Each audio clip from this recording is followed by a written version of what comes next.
Bonjour à tous, j'espère que vous allez bien. J'espère que cette première journée de l'AFIS 2024 se passe bien, que les discussions sont riches, les rencontres riches également. Je suis très heureux en tout cas de vous retrouver. Merci à tous d'être présents.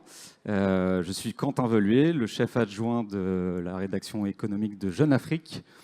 Et je suis avec vous pour animer ce panel en plénière. Nous allons parler de fintech, d'innovation, de régulation et surtout de l'équilibre que doivent trouver ces trois éléments afin de poursuivre le développement de l'un de ces secteurs, de l'un des secteurs, je pense, qui est le plus excitant du moment.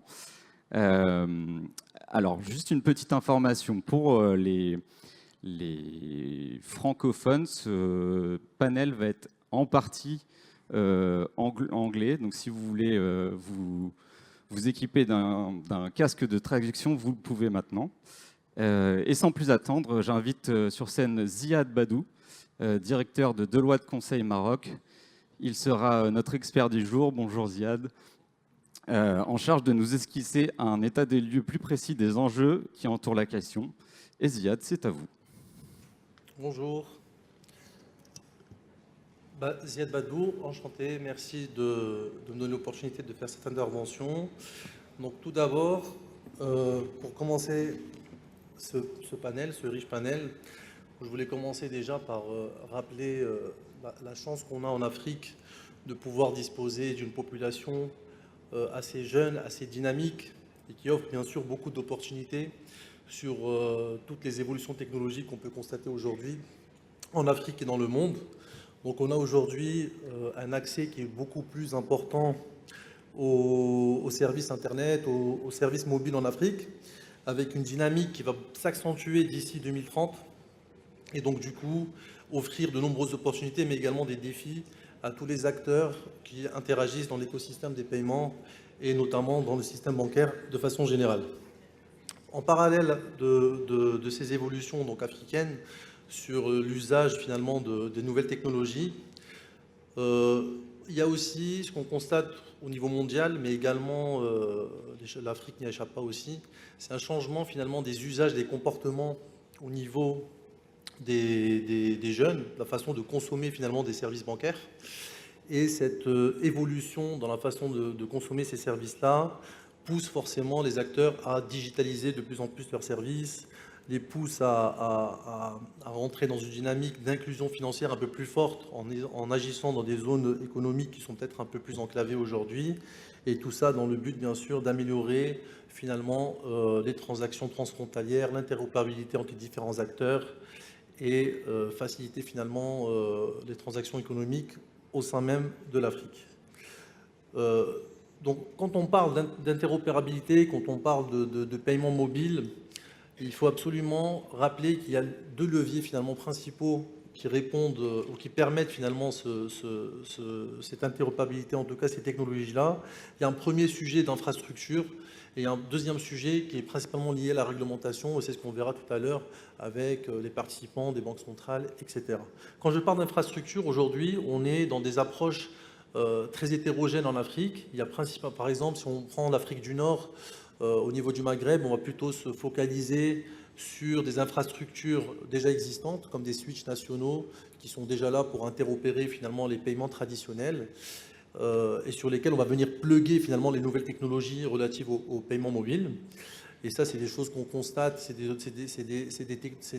approches qu'on va dire qui sont un peu plus prudentes aujourd'hui au niveau du marché africain, mais on constate aujourd'hui également certains pays africains, normalement en Afrique centrale, qui vont être un peu plus en rupture en termes de technologie et qui vont plutôt s'appuyer sur des opérateurs télécoms par exemple ou des fintechs pour pouvoir organiser finalement cette interopérabilité et ces paiements mobiles. Voilà, le deuxième enjeu, au-delà du levier, finalement, c'est le levier réglementaire. Et là aussi, on a plusieurs enjeux. Enfin, on a deux façons de voir les choses. Il y a une approche, on va dire, assez classique et prudentielle, qui va être adoptée notamment au Maroc ou plus largement dans les pays du Maghreb, et qui consiste à réguler finalement l'écosystème des paiements, l'écosystème des fintechs, principalement à travers une réglementation qui va surtout regarder les aspects de KYC, de risque opérationnel, de lutte contre le blanchiment, etc., notamment à travers des régulations comme le DSP1, le DSP2 qu'on peut constater en Europe. Et ensuite, on aura aussi des approches, on va dire, un peu pas laxistes, mais un peu plus développées, qui vont plutôt laisser faire finalement l'écosystème des fintechs et des banques et des paiements mobiles pour pouvoir derrière ajuster la régulation en fonction des différentes évolutions. Le but finalement, quelle que soit l'approche en termes d'infrastructure ou en termes de régulation, le but à terme finalement pour tout le monde, ça sera de pouvoir opérer des paiements en mode instantané, interopérable, que ce soit au niveau national ou au niveau international. Ça, c'est vraiment le but final finalement des paiements mobiles ou du paiement digital de façon plus large. Et donc, finalement, tout le monde va vouloir tendre finalement vers cet idéal-là d'instantanéité et d'interopérabilité. Donc, aujourd'hui, si on veut poser des questions pertinentes finalement à nos régulateurs, que ce soit nos banques centrales ou nos ministères des Finances ou nos gouvernements de façon générale, aujourd'hui, on constate que nos banques centrales sont largement dans un rôle, on va dire, de régulateur. Mais finalement, aujourd'hui, l'enjeu pour eux, c'est de se dire comment je peux faire évoluer mon rôle de régulateur vers un rôle un peu plus de catalyseur, finalement, de tout cet écosystème des paiements. Quand je dis ça, c'est-à-dire comment je peux me préparer, comment je peux intégrer des compétences et des expertises technologiques au sein de mes banques centrales aujourd'hui pour pouvoir justement anticiper et mieux appréhender les enjeux et préparer la réglementation pertinente pour pouvoir développer cet écosystème-là. Et bien sûr, il y a aussi un sujet par rapport aux acteurs traditionnels, les banques, etc., qui elles aussi aujourd'hui doivent jouer un rôle pour promouvoir finalement la dynamique des acteurs traditionnels et des fintechs. Et tout cela, bien sûr, dans le but de favoriser les échanges commerciaux au sein de notre continent, de favoriser l'inclusion financière, de mettre le maximum de jeunes, de personnes dans le coup, et au final, en tirer bénéfice tous ensemble au niveau de notre cher continent. Merci beaucoup. Merci Ziad. Alors, comment les banques centrales peuvent-elles assurer leur rôle de catalyseur? Vous le disiez, Ziad. Comment préparer le futur grâce aux partenariats? Et surtout, comment trouver le bon équilibre entre une réglementation rigoureuse et le besoin d'innover et de croître rapidement? C'est ce que nous allons voir avec nos 5 panélistes du jour. J'appelle donc sur scène Aïda Diarra, vice-présidente senior et responsable Afrique subsaharienne chez Visa. Iman Charoui, directrice Afrique francophone de ZEPS. David Akinine, fondateur de la fintech Jabu. Michael Atingi Ego, gouverneur adjoint de la Banque centrale d'Ouganda. Et El Mehdi El Jair, vice-président de Huawei Northern Africa, responsable de la business unit Digital Finance. Je vous demande de les applaudir encore une fois. Bonjour à tous et bienvenue. Commençons sans plus attendre. J'aimerais d'ores et déjà me tourner vers vous, Iman, et aborder tout de suite la question de la conciliation entre conformité et agilité. Quand on préparait ce panel il y a quelques jours, vous me disiez, et je vous cite, que la réglementation stricte est un must pour assurer la viabilité de l'écosystème. C'est un point de vue qui n'est pas toujours partagé par les entrepreneurs et le secteur privé. Je voulais savoir, est-ce que vous pouvez nous expliquer pourquoi c'est précieux pour vous une réglementation rigoureuse? Bon, bonjour à tous. C'était pour le buzz. Non, plus sérieusement, en fait, je crois fortement que pour assurer la viabilité de l'écosystème, il faut une réglementation stricte. Qui dit stricte ne dit pas rigide. C'est une réglementation rigoureuse et stricte, mais tout à fait flexible avec les demandes au fait de l'industrie. Dernièrement, on a vu une évolution spectaculaire des fintechs. au cours des dernières années. Et cette évolution est bien drivée par l'adoption des clients des services innovants et fiables que proposent les fintechs. Et qui dit fiabilité dit sécurité. Qui dit sécurité dit conformité à une réglementation stricte et rigoureuse. Donc les gens, ils mettent leur argent entre les mains des institutions financières et des fintechs et ils veulent s'assurer que cet argent est traité de manière rigoureuse et en pleine sécurité. Donc c'est ça mon point de vue personnel que je voulais partager. Je pense aussi que les fintechs n'opèrent pas en isolation, elles opèrent dans un écosystème en alliance avec les institutions financières classiques, à savoir les banques et le reste des institutions. Et de ce fait, elles doivent être soumises à la même réglementation pour assurer justement cette fiabilité et cette sécurité. Elles doivent répondre aux exigences des régulateurs. Et je le redis encore une fois, strict ne veut pas dire rigide, mais flexible, qui évolue dans le temps en fonction des besoins. Et par exemple, comment ça se traduit chez ZEPS, ce must? Écoutez, à ZEPS, nous avons 2 marques de remittance digitale, Sendwave et WorldRemit. On opère dans plusieurs pays en Afrique. Et dans tous ces pays-là, on est très proche du régulateur et de la réglementation en vigueur. Donc on fait en sorte à ce qu'on se conforme aux exigences du régulateur pour justement assurer la viabilité de nos services pour les consommateurs qu'on inclut financièrement d'une manière très très spectaculaire avec nos chers partenaires, dont quelques-uns sont ici présents. Je citerai notre partenaire Claywave, avec qui on a révolutionné le marché au Sénégal. Et je les applaudis très fort de ce siège-là. Donc, c'est grâce à ces partenariats au fait solides qui reflètent au fait la volonté d'inclure financièrement, mais inclure financièrement dans la stricte conformité aux réglementations locales. Très bien, merci beaucoup. El Mehdi El Jaher, je me tourne vers vous. Oui, bonjour. Vous avez une vision très technologique de la question. Pareil à la préparation, vous me disiez que l'évolution rapide des réglementations oblige les fintechs finalement à trouver des solutions permettant de toujours respecter la conformité sans freiner l'innovation. Et les fintechs africaines, est-ce qu'elles sont bien dotées selon vous aujourd'hui sur ce plan-là? Alors bonjour tout le monde. Une réponse rapide, c'est aujourd'hui non. Aujourd'hui, il y a un grand effort qui doit être effectué par les institutions financières, par les autorités de réglementation, mais aussi avec les fintechs pour adopter de plus en plus ce qu'on appelle les technologies émergentes. Et je parle particulièrement de l'intelligence artificielle et du machine learning.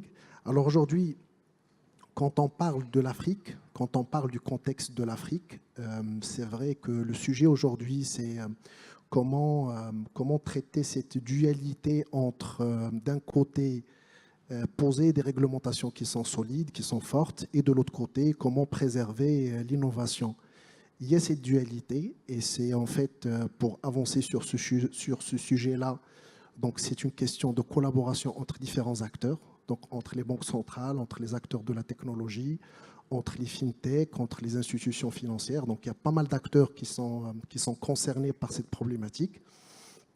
Et aujourd'hui, quand on analyse l'actualité des réglementations sur notre continent, que ce soit au Nigeria, au Kenya, en Afrique du Sud, on a constaté ces dernières périodes qu'avec l'avancée de certaines réglementations, il y a en fait un impact direct sur les fintechs.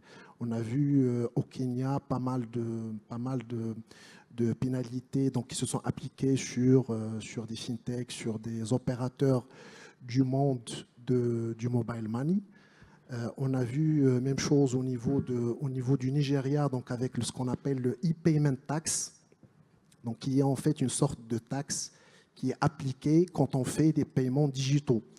Donc ça, en fait, c'est d'un côté, ça a réglementé un peu, mais de l'autre côté, ça a aussi posé un fardeau. Aujourd'hui, il faut comprendre que la réglementation, c'est quelque chose qui est très important, qui va structurer le marché, mais également c'est quelque chose qui pèse en termes de coût de compliance, en termes de coût de conformité.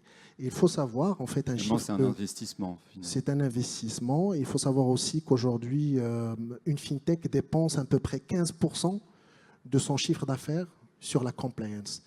Donc, c'est quelque chose aujourd'hui qu'il faut traiter. Donc, comme j'ai dit, entre différents acteurs, entre les régulateurs d'un côté, les géants de la technologie, les banques, les fintechs. Donc, il faut traiter avec une grande sensibilité et il faut toujours garder à l'esprit qu'on a besoin d'innovation sur le continent africain. Donc, il faut réglementer, mais de manière générale, la réglementation, c'est quelque chose qui développe le marché. Donc, c'est quelque chose qui développe. Il faut juste l'orienter dans le bon sens et pousser les fintechs, les acteurs de la finance à utiliser les technologies modernes. Je donnerai un simple exemple. Aujourd'hui, pour faire de la KYC, en utilisant de l'intelligence artificielle, on est capable d'analyser les documents, d'analyser les photos, d'analyser les informations et ressortir un certain nombre d'indicateurs sur le KYC et sur l'AML. Donc, faire la même chose en manuel, c'est forcément 2 fois, 3 fois le coût. Alors justement, on va poser la question à une fintech, David. And then I switched in English, sorry. Je vais parler en anglais.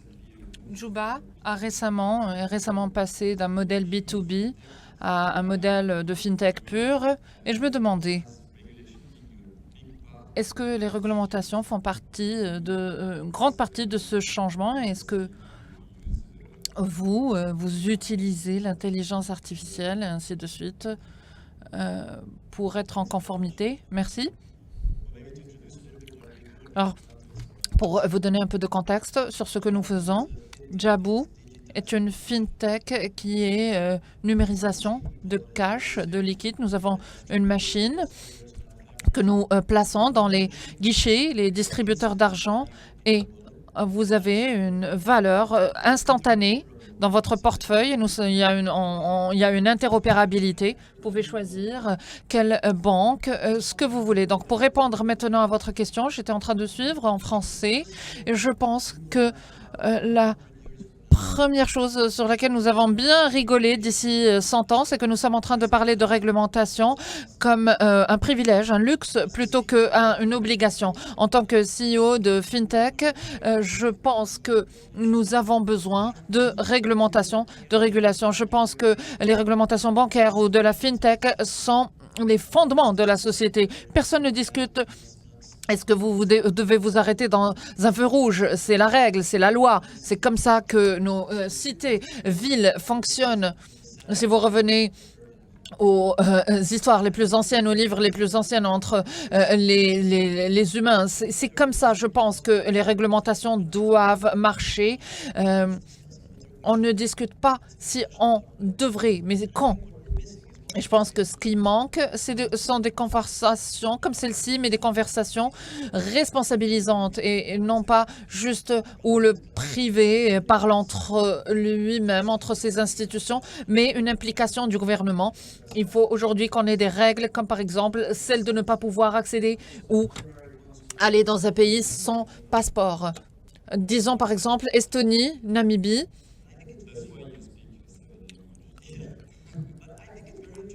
Je pense que c'est intéressant. Est-ce que vous connaissez le cas de l'Estonie? Ces gens ont numérisé toute leur infrastructure gouvernementale.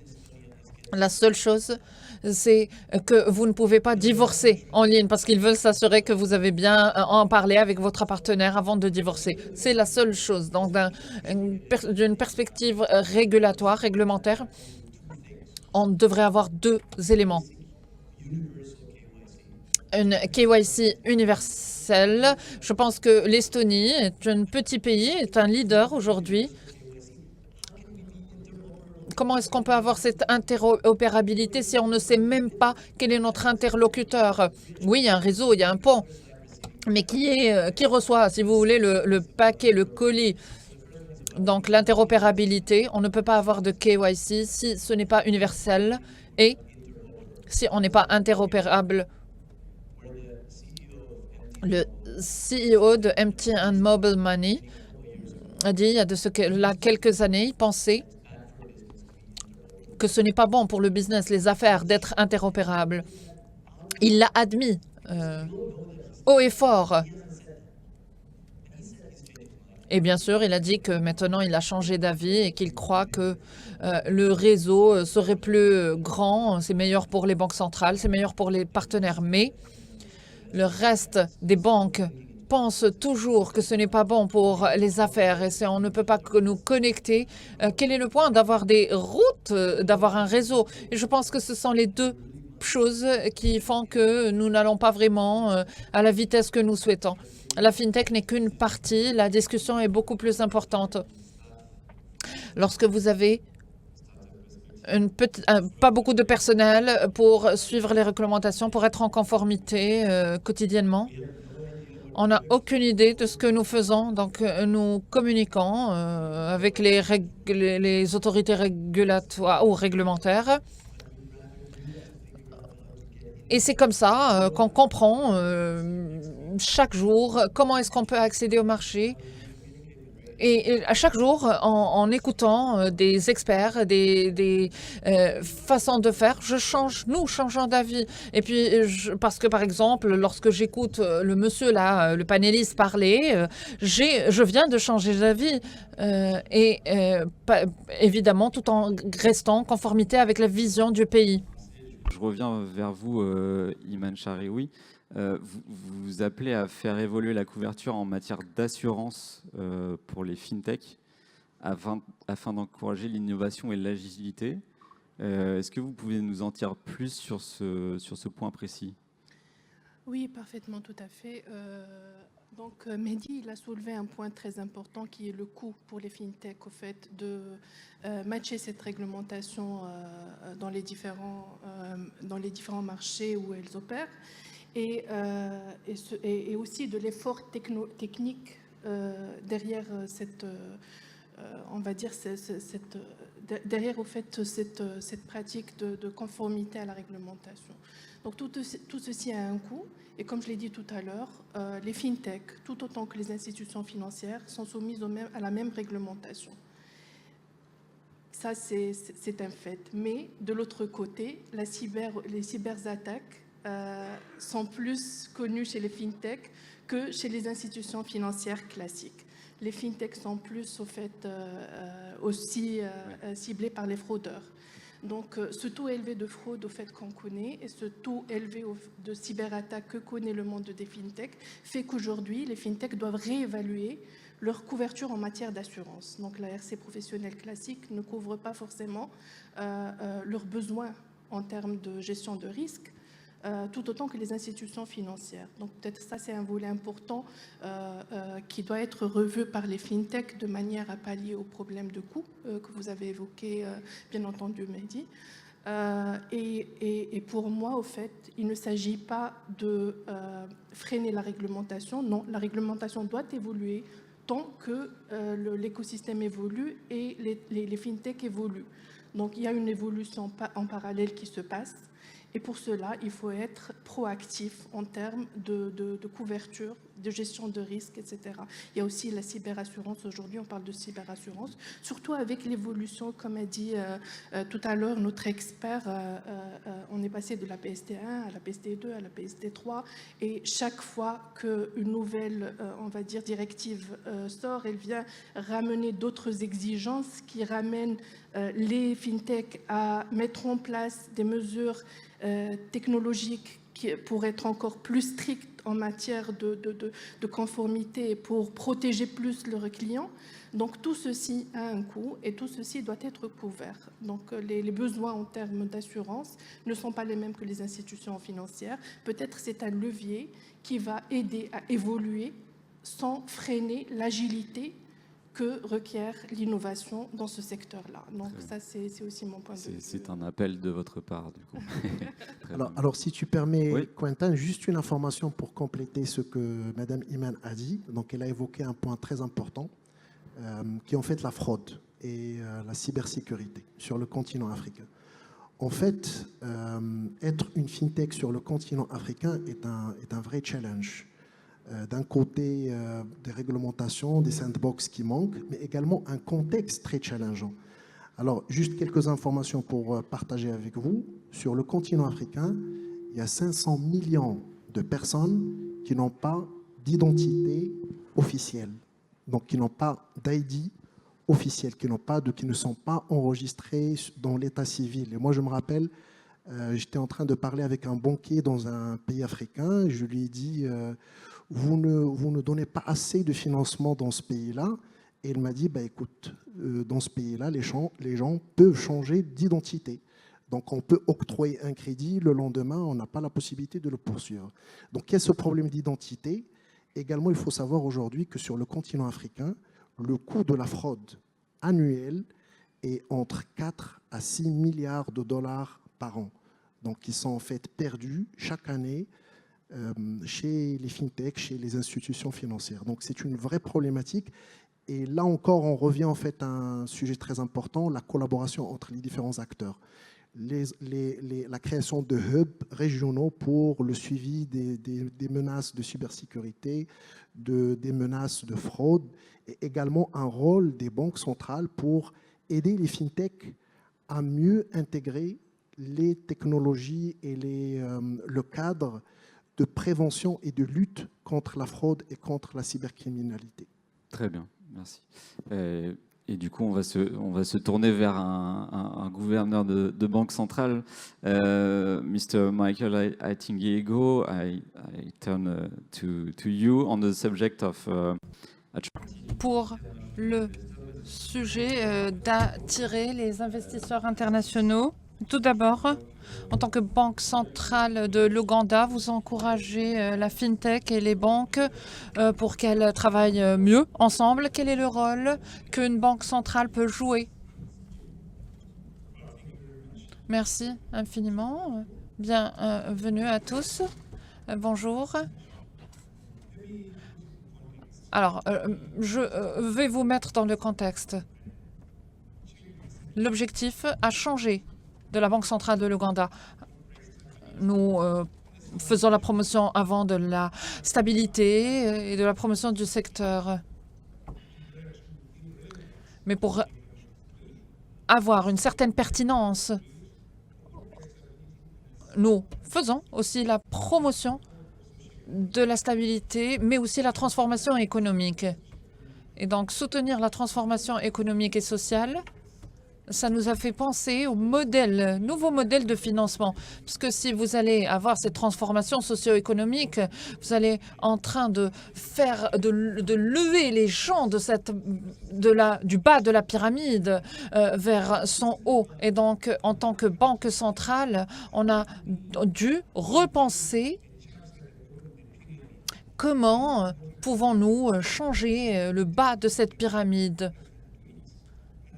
Et nous savions également que les banques commerciales ou les modèles bancaires ne sont pas conçus pour aller tout en bas de cette pyramide. Et les fintechs qui ont les technologies qui, elles, peuvent aller vers le bas de cette pyramide. Et donc, comment est-ce qu'on peut les inclure?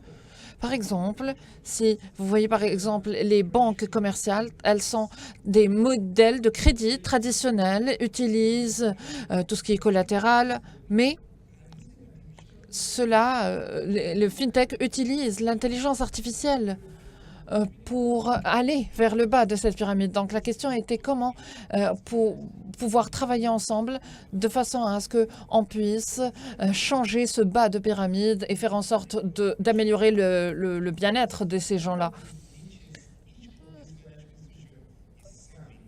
Vu qu'il y a besoin de travailler ensemble pour soutenir cette transformation socio-économique. Donc ce que nous avons fait, c'est qu'on s'est dit, oubliez de la concurrence, la compétition, comment est-ce que vous pouvez travailler ensemble pour créer de l'innovation et des plateformes innovantes qui rassemblent tous ces aspects.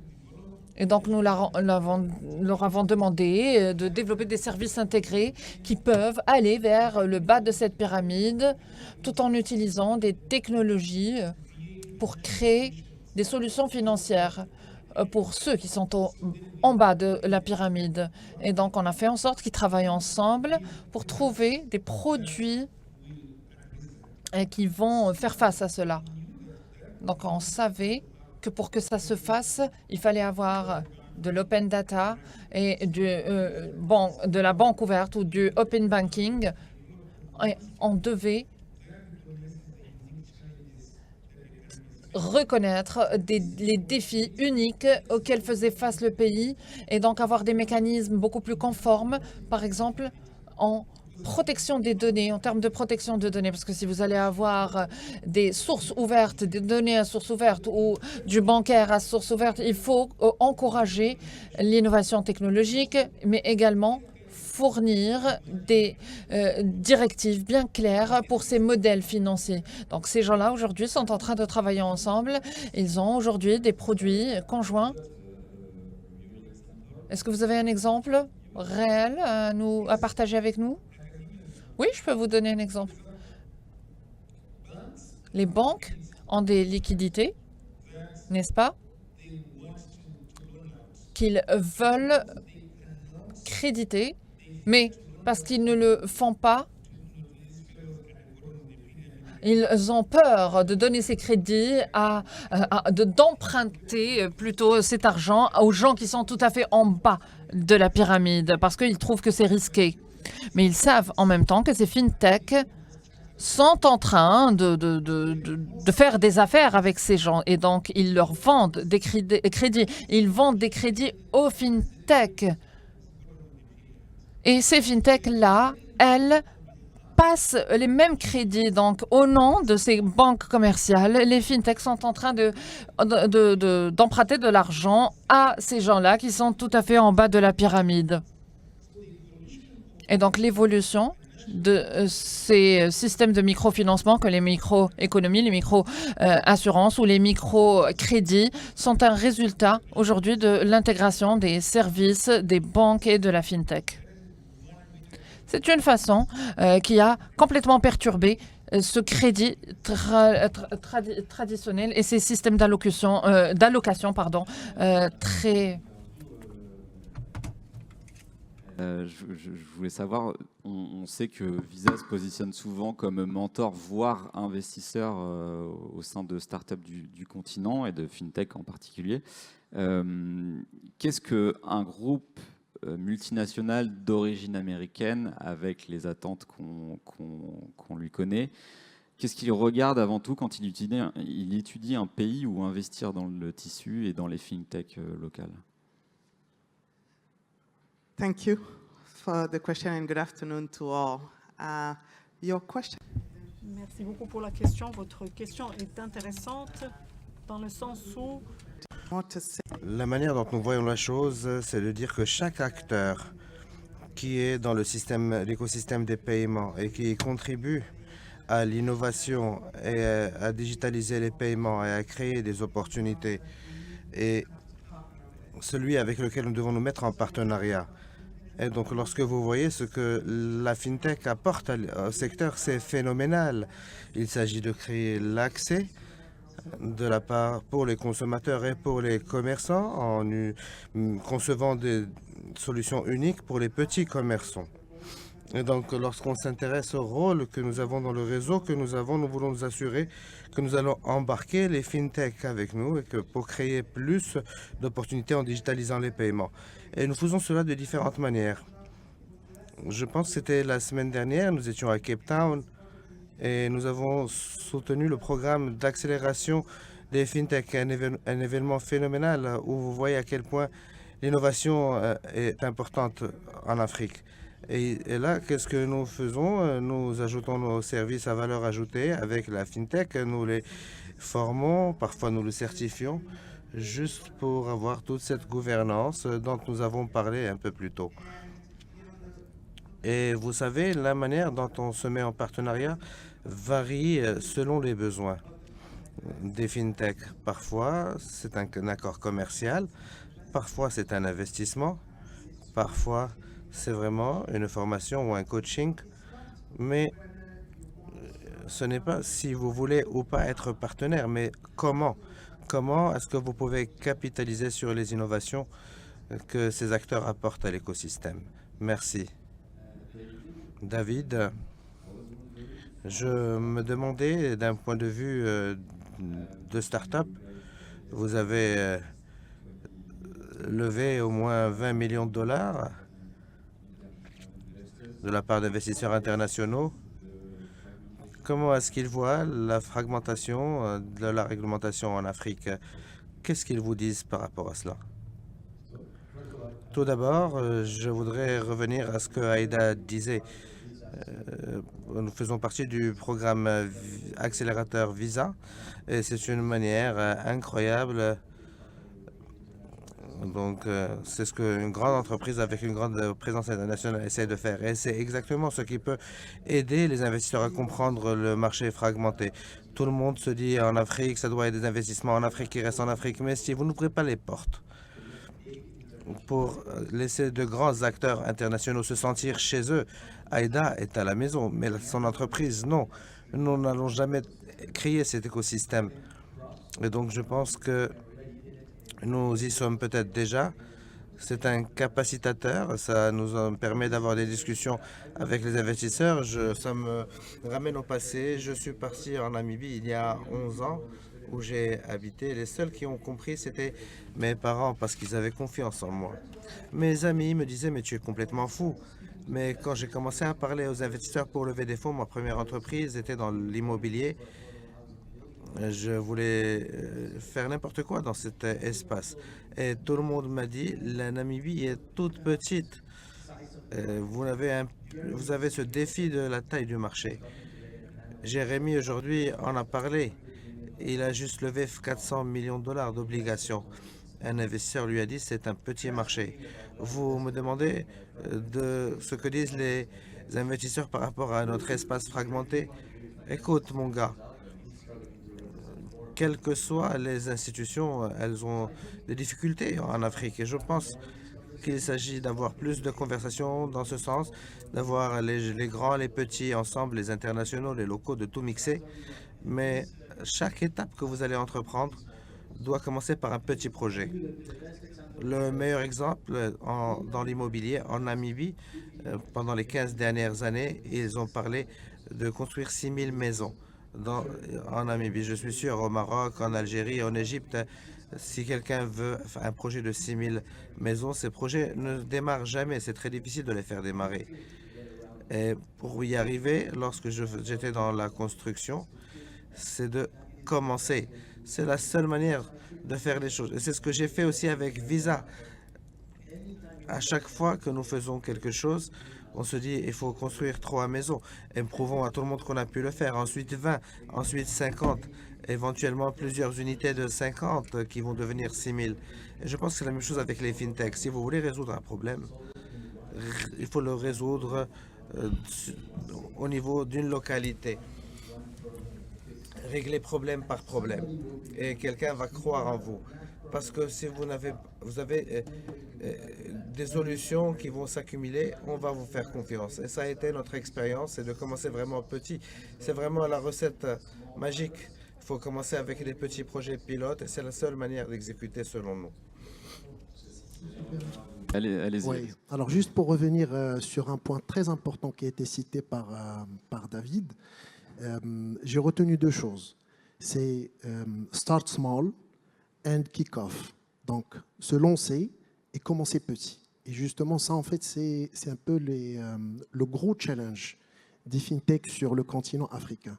Alors il faut savoir aujourd'hui que sur les 50aines de pays du continent africain, on a une dizaine de sandbox. Donc aujourd'hui, quand on est une fintech, la meilleure façon, the best way to experiment is to onboard, to register to a regulatory sandbox.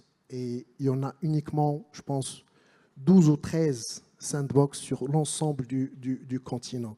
C'est-à-dire aujourd'hui, quand, et ça en fait c'est un message que je partage avec les autorités monétaires, les banques centrales, etc., c'est qu'aujourd'hui, quand on est une fintech, quand on n'a pas une sandbox, il est très difficile d'expérimenter et il est très difficile. Donc, en fait, on laisse uniquement la main aux grandes expérimentations, aux grandes fintech pour tester des choses. Donc aujourd'hui, le premier challenge pour compléter, to add to what you said, David, we need more sandbox in Africa. Et le deuxième point, we need also regulation. Donc on a parlé qu'il y a en fait une pression qui est faite par les réglementations sur les fintechs, mais il faut aussi savoir que les réglementations, ils ont un effet créateur aussi au niveau du marché. C'est aujourd'hui, quand on n'a pas une réglementation, l'industrie ne prend pas, en fait, doesn't kick off, donc ne prend pas en fait naissance. Aujourd'hui, quand il y a en fait un cadre réglementaire qui est créé, c'est toute une industrie qui est créée derrière. Et donc aujourd'hui, quand on parle de l'open banking, même constat, il y a, je pense, entre 10 à 15 pays sur l'ensemble du continent africain qui ont des réglementations d'open banking. Et même plus un constat aussi qui est beaucoup plus parlant, c'est que savez-vous aujourd'hui que même en termes de, pas de réglementation, même en termes de loi de protection des données des consommateurs, seulement une trentaine de pays, sur les cinquantaines de pays africains, seulement une trentaine qui ont des lois de protection des données des consommateurs. Vous parlez de gouvernance et justement de la protection des données des consommateurs. À cela, il y a les lois, mais il y a aussi les infrastructures, notamment l'hébergement de toutes ces données. Est-ce que vous pensez que les banques centrales ont bien en tête les enjeux que cela pose, l'hébergement local des données, l'identification des besoins, même les investissements à consentir ? Je pense que oui, en termes de conscience, je vois que de plus en plus les banques centrales sont conscientes de l'importance des infrastructures. Alors, mais en termes de, on va dire, de cadrage et en termes de réglementation, la réponse c'est qu'on est encore loin. On est encore loin. Et je parle particulièrement des infrastructures technologiques, plus particulièrement du cloud, quand on parle du cloud. Alors, dans un rapport récent qui a été publié par McKinsey, où ils ont étudié, analysé les 5 marchés majeurs sur l'Afrique, le Maroc a fait partie de cette étude-là, on a trouvé que le coût opérationnel d'une institution financière sur le continent africain est 2 fois par rapport à la moyenne mondiale. Ça veut dire que faire tourner une fintech ou même une banque sur le continent africain, ça va vous coûter 2 fois plus. They also charge double than what they charge in the United States. So Oh my God. I'm saying you have to pay for banking fees. So I wouldn't take that fact on its own. Hey? Sorry. Et quand on est en fait une fintech au Singapour, ben en fait on a ce qu'on appelle des availability zones, donc chez les hyperscalers, donc en fait les gros cloud providers qui existent au niveau du Singapour. Donc il suffit de provisionner des machines et provisionner des ressources informatiques et commencer en fait à avoir une infrastructure informatique. Ce n'est pas le cas sur notre continent africain. Alors sur le continent africain, c'est un investissement. C'est-à-dire qu'il faut avoir quelques millions de dollars en poche pour construire un data center. Parce que dans la plupart des réglementations, il y a ce flou.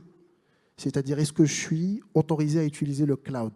Et là encore, en fait, la semaine dernière, en fait, il y avait un panel auquel j'ai participé au Sénégal avec le GIM et moi, on a parlé de cette problématique. C'est qu'aujourd'hui, au niveau des réglementations, il faut différencier entre différentes catégories de cloud. Le cloud public, le cloud hybride et le cloud privé. Donc aujourd'hui, quand on parle de cloud privé, de cloud hybride, ce sont en fait des types d'architecture qui assurent la souveraineté des données. Quand il s'agit de cloud public, là, il faut vérifier est-ce que physiquement, les data centers sont à l'intérieur de nos frontières ou à l'extérieur des frontières. Et là aussi, par rapport à la réglementation du cloud, le continent n'avance pas à la même vitesse. Donc, on a vu que, plus particulièrement au niveau de l'Afrique de l'Ouest, les réglementations sont plus avancées. Donc, en Afrique de l'Ouest, en Afrique du Sud, Donc, il y a en fait au niveau de l'Afrique du Sud, il y a une particularité, c'est que les infrastructures cloud, ils sont les plus développées sur le continent. Donc, avec une présence des grands géants de la technologie, une présence physique au niveau de cette région-là. Au niveau de l'Afrique de l'Ouest, les réglementations permettent un certain degré de liberté et c'est pour ça qu'on a vu le mobile money qui s'est développé aujourd'hui. Il y a, j'imagine, je pense, entre plus de 300 millions de comptes sur cette région-là.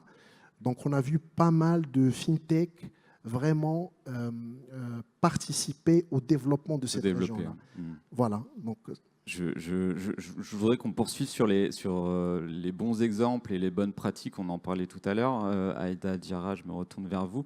On cite souvent l'exemple suprême qui est M-Pesa sur le continent. Je me demandais, est-ce que, étant donné que ce service a historiquement bénéficié d'un soutien sans faille de la régulation, au Kenya notamment, aujourd'hui, est-ce qu'il existe des exemples similaires ailleurs sur le continent de fintech comme ça, accompagnés très intensément, directement par des régulateurs pour se développer? Alors, je ne sais pas si on peut dire qu'ils ont bénéficié d'un soutien sans faille. J'ai cru voir dans l'audience le gouverneur Njoroge qui a été très impliqué dans la mise en place de garde-fous au Kenya. Je pense que là où vous avez raison, c'est que la technologie a évolué plus rapidement que la réglementation. C'est un peu ce que Madame la ministre des Finances disait ce matin, et qu'il a fallu ensuite mettre justement les paramètres dans lesquels ces opérateurs doivent fonctionner. Alors, c'est une réalité, parce que la technologie aujourd'hui permet de faire énormément de choses.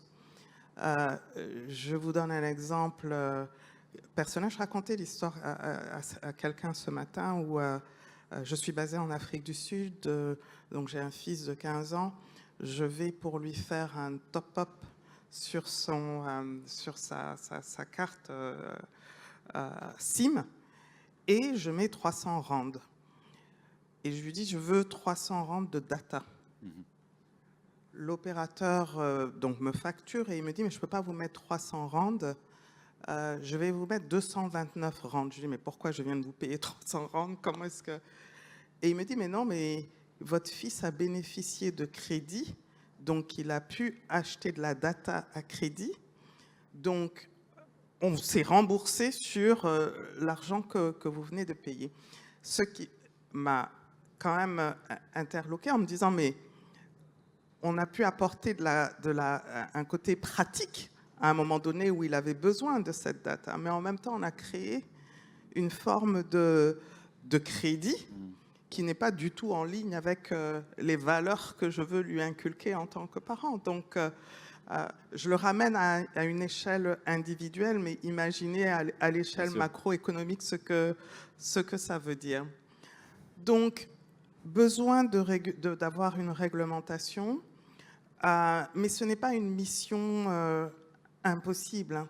Et ce que l'on voit de plus en plus, en tout cas des interlocuteurs comme nous, c'est beaucoup de discussions avec le régulateur, sur tous les plans. Au niveau cybersécurité, on partage avec eux ce qu'on voit. Au niveau sandbox qu'ils créent, on s'assure que l'on partage avec eux nos insights. Eux-mêmes, ce qui je trouve fabuleux, c'est qu'eux-mêmes commencent à avoir des ambitions de digitaliser leurs propres services. Donc, on a des pays comme le Kenya, l'Éthiopie, où ils mettent en place des approches de digitalisation des pièces d'identité. Ces pièces d'identité permettent l'ouverture de portefeuilles électroniques. On peut rattacher des outils de paiement à ces portefeuilles électroniques qui permettent au gouvernement de faire des dépôts en fonction d'accompagnement qu'ils veulent faire à leur population. Les outils permettent de démontrer une transparence au niveau de l'utilisation de ces fonds. Donc, dans les dialogues que nous avons avec les régulateurs, on les expose au rôle des fintechs parce que tout ce que je vous décris, ça se fait en collaboration avec les institutions financières, les fintechs, Visa et d'autres intervenants. Et donc, c'est ce dialogue qui est continu, qui permet d'ajuster les besoins en matière de réglementation, qui apporte les garde-fous, mais en même temps la flexibilité nécessaire à cette innovation-là. Okay, Mr. Atingiego, Aida Diarra was talking about a constant discussion between. Aida Diarra parlait d'une discussion constante entre toutes les parties du secteur. De votre point de vue, quel canal doit être mis en place pour les échanges réguliers avec le secteur des fintech, en fait? Merci. Vous voyez, les fintech sont des bébés. Ils doivent comprendre les défis. Vous pouvez avoir un cadre réglementaire, mais ensuite, vous devez comprendre les praticalités sur le terrain. C'est très important d'avoir un dialogue avec eux. Dans ce cas, nous avons des réunions trimestrielles avec ces fintech pour mieux comprendre ce qu'ils font et quels sont leurs défis et quelles opportunités existent.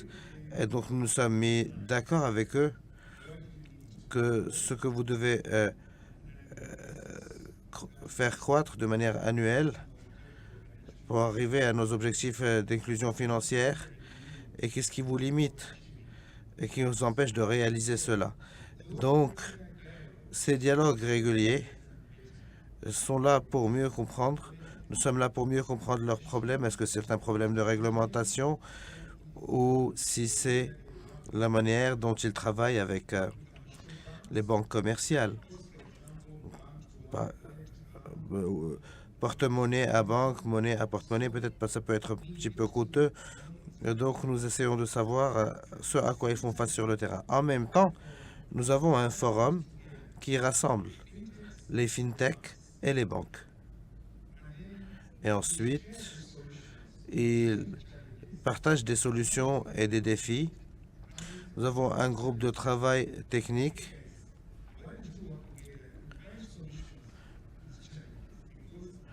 Et donc, pourquoi vous ne travaillez pas pour trouver une solution à ces défis?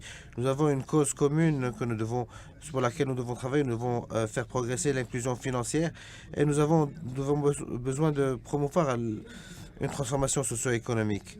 Il ne s'agit pas de compétition, mais aussi de collaboration pour réaliser ces objectifs. Donc, des réunions régulières sont très, très importantes pour comprendre par quoi passent ces personnes. Et aussi, quelles sont les solutions et comment est-ce que les solutions peuvent être mises en œuvre dans l'environnement existant. Qu'est-ce qui doit être amendé pour soutenir ce qu'ils sont en train de faire? Je voudrais vous remercier tous, mais avant cela, quand même, essayer de donner la parole au public avant que nos deux chairs arrivent pour donner leurs observations. Est-ce qu'il y a des questions dans le public? Ne soyez pas timide. Is there any question in the... Est-ce qu'il y a une question de la part du public? Oui, je vois une main ici. Si vous pouvez leur apporter un microphone, s'il vous plaît. Peut-être que je peux leur donner le mien.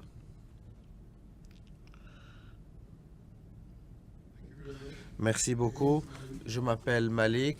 Je suis le directeur général de Wave au Sénégal.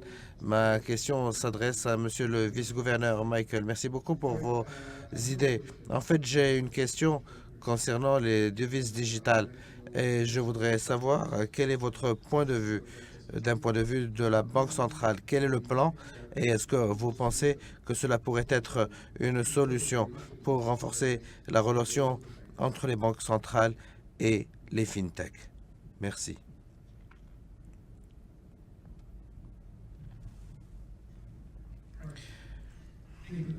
Merci pour cette question. En ce qui concerne la Banque centrale, nous avons eu une discussion.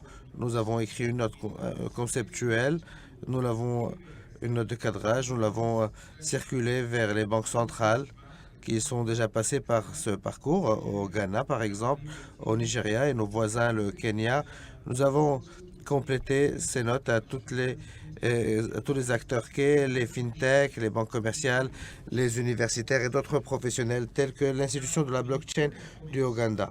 Et donc, nous avons eu des commentaires, un feedback concernant la note de cadrage, et nous avons avoir une réunion des parties prenantes afin de discuter. Est-ce que l'Ouganda est vraiment prêt pour les devises digitales? Et nous avons certaines choses déjà opérationnelles, telles que le mobile money.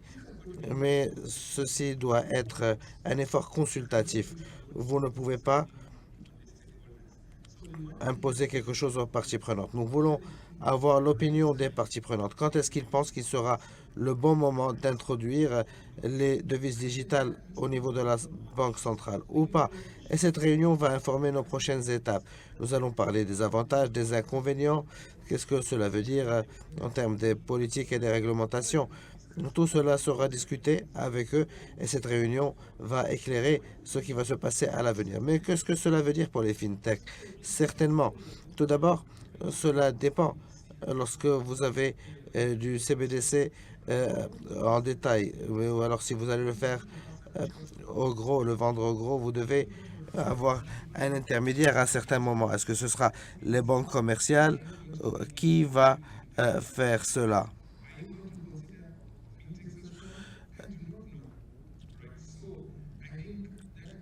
Je pense que c'est une discussion que nous allons avoir avec toutes les parties prenantes. Le Kenya l'a fait récemment et le résultat de ces réunions consultatives était que oui, c'est une très bonne chose à faire, mais peut-être pas pour le moment. Il faut attendre le bon moment. Continuons avec M-Pesa. Donc je ne sais pas quel est le résultat dans de la réunion des parties prenantes de l'Ouganda. Est-ce qu'il y a d'autres questions? Oui.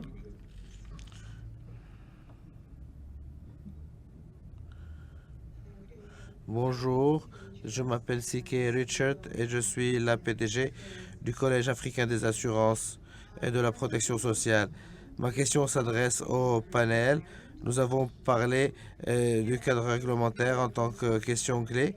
Oui, mais on a très peu parlé d'éducation et de prise de conscience en général. Et nous avons été très réticents à développer quelque chose d'innovant, et ce dû à un manque d'éducation, un manque de sensibilisation. Et bien sûr, il y a des gaps techniques dans ce domaine. Et donc j'aimerais savoir de la part du panel, qu'est-ce qu'ils pensent de cela? Merci. Qui veut répondre? Ok, David, allez-y. Je vais vous donner une version courte, comme Michael l'appelle.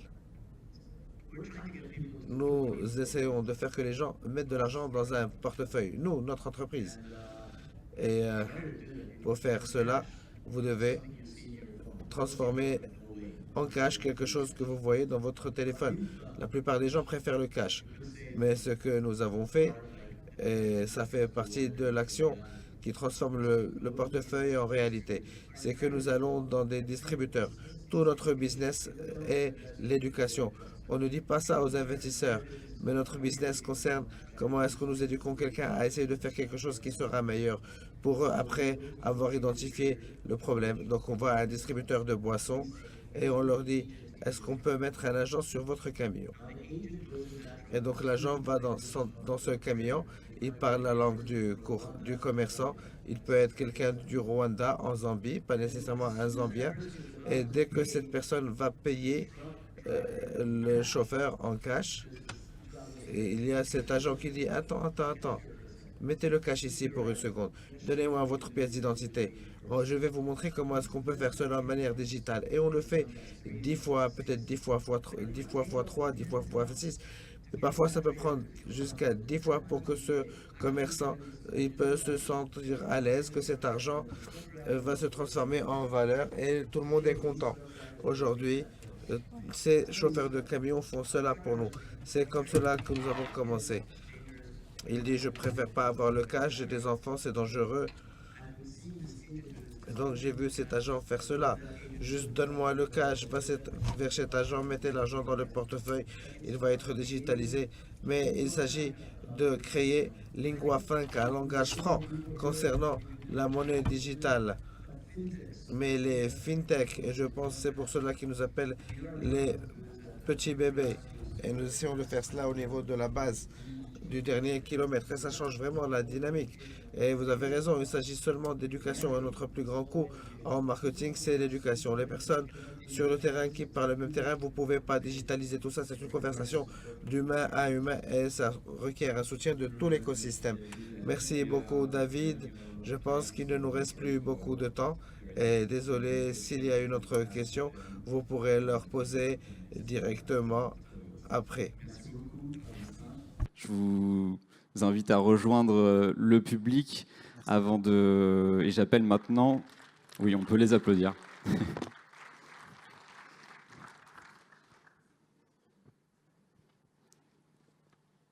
Rapidement, photo, car on a encore une partie tout de suite. Rapidement la photo, s'il vous plaît, parce qu'on a... avec moi.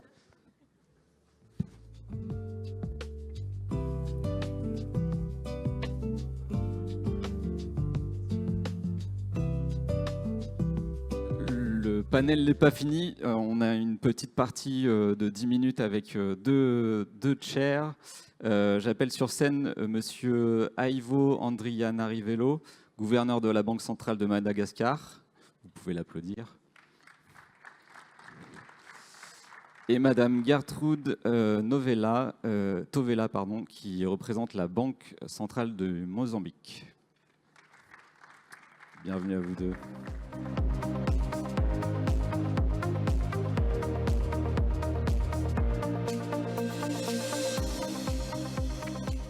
So we start with you, Madam. I would like to know what are the lessons you... Je voudrais savoir quelles sont les leçons que vous avez pu repérer pendant ces discussions. Est-ce qu'il y a quelque chose que vous voulez partager avec nous?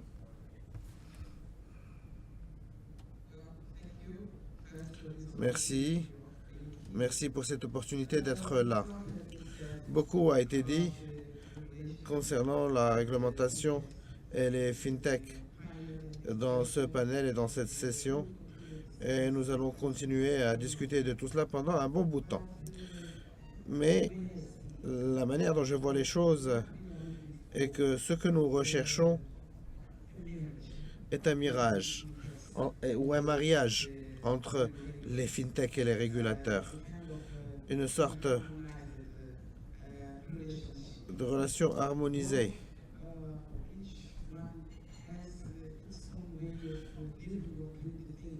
Et chacun a sa manière de voir les choses. Et là, il est temps de se mettre ensemble et d'essayer de réaliser le principal objectif qui offre de meilleurs services pour la population. Pour les pays africains, je pense qu'ils ont besoin de définir et d'harmoniser le cadre réglementaire pour les fintech. Le business des fintech est en train de s'étendre très rapidement. Le rythme est élevé avec le développement des technologies de l'information et de la communication. Nous avons des téléphones qui changent d'options et de fonctions chaque jour. Aujourd'hui, nous parlons d'intelligence artificielle, nous parlons de cloud computing et tout cela a une influence sur la manière dont nous effectuons des paiements. D'un autre côté aussi, nous avons aussi les changements constants des besoins des consommateurs. Hier, je voulais seulement aller à la banque et ouvrir un compte et payer mes factures. Mais aujourd'hui, non. Je veux faire mes paiements ici, acheter ce que je veux sur Internet. Ce sont les facteurs qui font changer le monde et qui nous invitent à trouver cette harmonie. Ces changements posent des défis pour une innovation continue et responsable. Et donc les fintech doivent être responsables en termes d'innovation. Parce qu'en fin de compte, le résultat va se focaliser sur le client. Et le client est celui que la Banque centrale a toujours essayé de protéger. Aussi, les fintechs doivent être en conformité avec des règles réglementaires complexes. Comme nous le voyons maintenant, lorsque ces fintechs arrivent, nous voyons que la réglementation au niveau de la Banque centrale est très stricte par rapport à ces nouvelles technologies. L'environnement, les régulateurs africains doivent adopter un cadre réglementaire qui assure la protection des consommateurs et qui réduit les complications juridiques pour les fintechs. Je peux donner des exemples sur comment la Banque centrale du Mozambique a essayé de trouver ce mariage harmonieux avec les fintechs. Et pour partager cette expérience, je dirais que la Banque du Mozambique a établi des bacs à sable réguliers au niveau du hub d'innovation. Et nous pensons que cette initiative a créé une sorte d'un environnement sûr, sécurisé et convivial pour les fintechs afin de tester les nouveaux produits financiers, les nouveaux modèles et des solutions innovantes sous les yeux ou la supervision du régulateur. Cela génère des effets positifs à la fois pour les investisseurs et pour les régulateurs. D'un côté, nous pensons que ça aide les fintechs à comprendre les attentes réglementaires parce que ce sont deux outils différents. Vous savez, comme l'a dit l'un des panélistes, les fintechs sont des bébés. Ils veulent juste voir le code ou le produit. Mais ensuite, vous avez ici un papa ou un grand frère qui veut que les choses se passent dans les règles de l'art parce qu'il sait qu'il y a différentes choses à gérer, que nous gérons l'argent des gens, des choses très sensibles. Et donc, je dois protéger tout cela. Désolé, peut-être que je dois vous couper. Oui, j'arrive.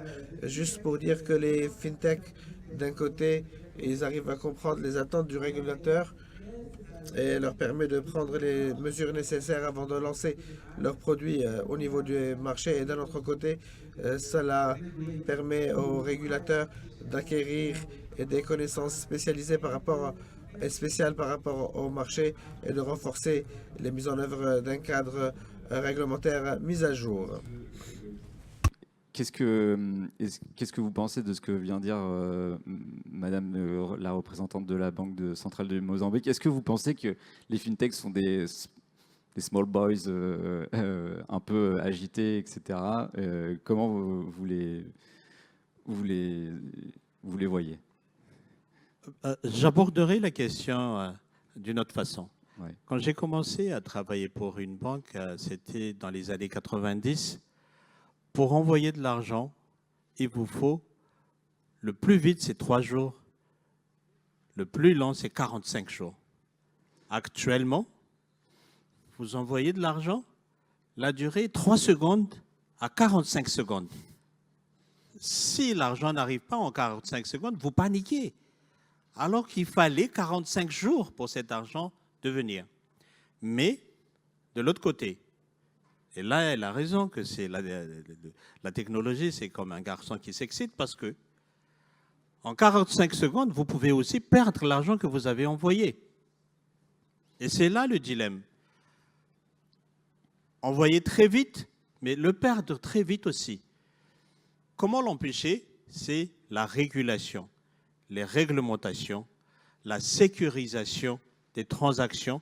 Et là, entre le fintech ne se crée pas par des petits garçons, mais il y a des règles derrière qui sont très strictes pour que l'argent envoyé arrive sécurisé à sa destinataire. Si on prend ce que David disait tout à l'heure, si on demande à quelqu'un, sans la régulation, de mettre son argent dans une boîte, comment lui faire croire que l'argent que vous êtes en train de mettre dans une boîte arrivera dans votre compte et paiera le driver? Non. Mais en mettant les règles bien claires, les regulations, le fintech là, ça marchera et ça pose le trust, la confiance de l'utilisateur. Et ce que vous me disiez en préparation, c'est que c'est ce que vous êtes un peu en train de faire ou en train d'étudier avec les crypto-monnaies notamment, la question des crypto-monnaies. Ce qu'on est en train de faire avec notre équipe de monnaie, c'est de réguler les choses, de sécuriser et de réduire le coût. Ça, c'est très important. Réduire le coût des transactions, car, bien sûr, la technologie, c'est rapide, mais ça a un coût. Et si, sans régulation, les compagnies et les établissements de monnaie électronique imposent leurs règles, parce que pour être rapide, il faut payer. Mais payer, quand même, quelque part, il faut réguler aussi. Et quelque part, il y a une résistance, car ils disent, on est en train de taxer le petit peuple. Mais taxer le petit peuple, oui, mais il faut que ce soit le paiement du service uniquement, mais pas créer de la richesse à travers les transactions, car la richesse se crée d'elle-même quand les transactions augmentent. Quand on a beaucoup de transactions, il y a une économie d'échelle que ces EME puissent faire en un temps record. Très bien. Eh bien, merci beaucoup à vous deux. Il me reste à clôturer cette discussion. Une nouvelle fois, merci à tous d'être venus nous écouter aujourd'hui. Et je vous rappelle qu'il y a un cocktail qui s'organise juste après dans cette salle derrière vous et que vous pourrez poursuivre les discussions à ce moment-là. Merci beaucoup et bonne fin de sommet.